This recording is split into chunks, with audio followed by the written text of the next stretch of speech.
तो महाराज मधुकर शाह बड़े भक्त थे, बड़े धर्मात्मा थे और बड़े वीर थे। उनकी कथा, उनका इतिहास हमको नहीं कहना है, हम केवल स्मरण दिला रहे हैं।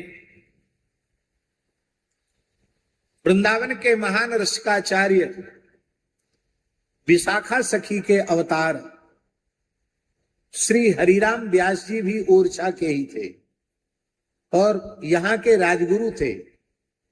मधुकर शाह उन्हीं के शिष्य थे। जब उनके गुरुदेव वृंदावन चले गए तो वे भी बार बार अपने गुरु का दर्शन करने वहां जाते थे। महारानी से आग्रह करते थे कि तुम भी वृंदावन चलो, पर उसी समय महारानी कुंवर गणेश वे अयोध्या जी जाती थी। वो कहती थी आप पहले हमारे साथ अयोध्या जी चलिए, वो कहती आप पहले हमारे साथ वृंदावन चलिए, और दोनों अपने अपनी दिशा में चले जाते थे। एक बार महारानी का मन अधिक लग गया अयोध्या जी में और महारानी वहां से लौटकर नहीं आई। तो महाराज ने संदेश भेजा, पत्र भेजा मधुकर शाह महाराज ने, और उस पत्र की समाप्ति में एक ऐसी बात लिख दी जो महारानी को लग गई। यहां की भाषा में तो लोग दूसरे तरह की बात कहते हैं, लेकिन सच्ची बात यह है, यहां के लोग तो ऐसा भी कह देते हैं कि अब की बात तो खसम को लेके ही आओगी लगता है, लेकिन यह बात कहना उचित नहीं है। उसका कारण यह है कि महारानी कुंवर गणेश बाई का राम जी के प्रति वात्सल्य भाव था, पुत्र भाव था उनके प्रति,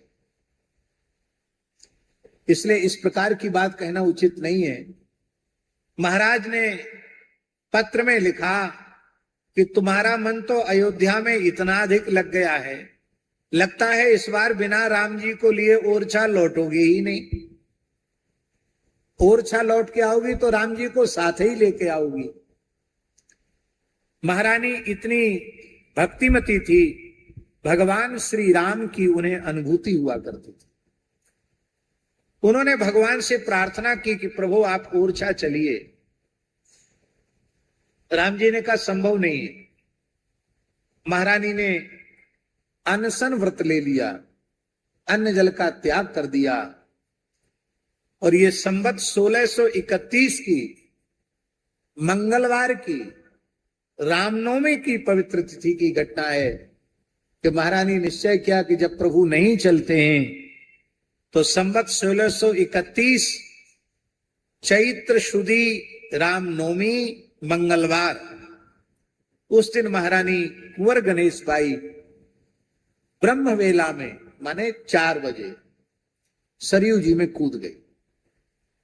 जीवित जल समाधि लेने के विचार से सरयू जी में कूद गई और राम जी उनका हाथ पकड़ करके अथाह सरयू जी के जल से उनको बाहर लाए, और महारानी जब बैठ गई तो राम जी उनकी गोद में बैठ गए।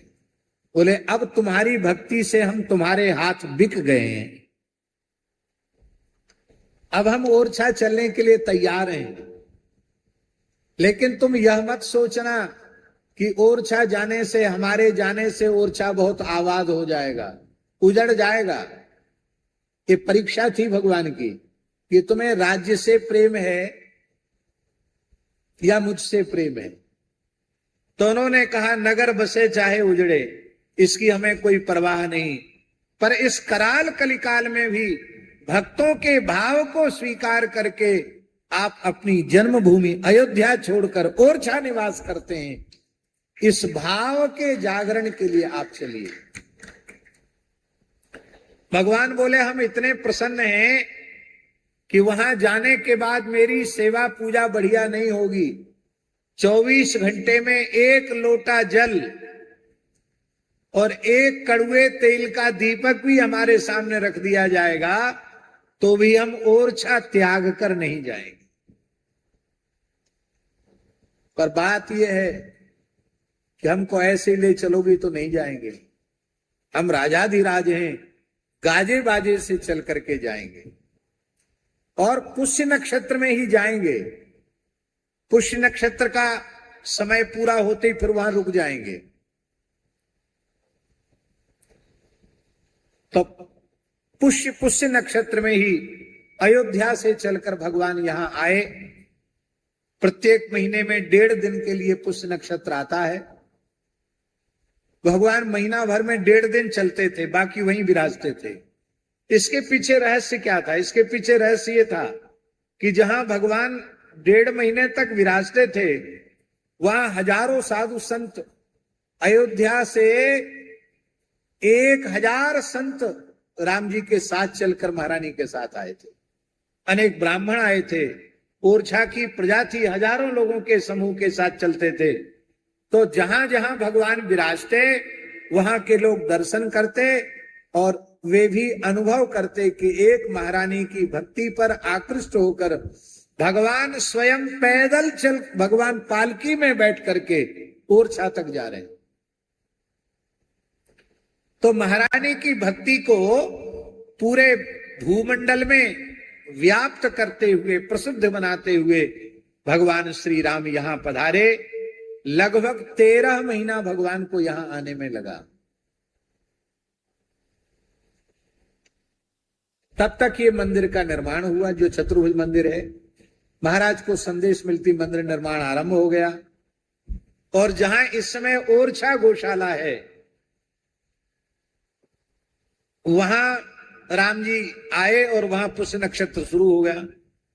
तो पुष्य नक्षत्र पूरा हुआ, फिर भगवान को वहां 1.5 महीना विराजना था। तो जहां सुरभि गौशाला इस समय है, नकटा हनुमान जी, वहां श्री राम राजा सरकार जहां गौशाला है अपनी, वहां 1.5 महीना विराजे राम राजा सरकार। और उनकी अंगरक्षा में हनुमान जी ढाल तलवार लेकर के खड़े हैं। आज भी शिला में स्वयं प्रकट हनुमान जी हैं, ढाल तलवार लिए हुए हनुमान जी महाराज विराजमान हैं। 1.5 महीने ठाकुर जी वहां बैठकर फिर जब पुष्य नक्षत्र आया, तब वहां से चलकर यहां आए। जो वर्तमान में चतुर्भुज मंदिर है, उसमें कुछ काम शेष था। राम जी महारानी के महल में विराज गए और बोले अब तो रानी के आग्रह पर हम महल में ही रहेंगे, वहां और कोई देवता विराजमान कर दो। तब चतुर्भुज भगवान को उस मंदिर में विराजमान किया। ऐसा यह पवित्र स्थल ओरछा राम राजा सरकार का पवित्र धाम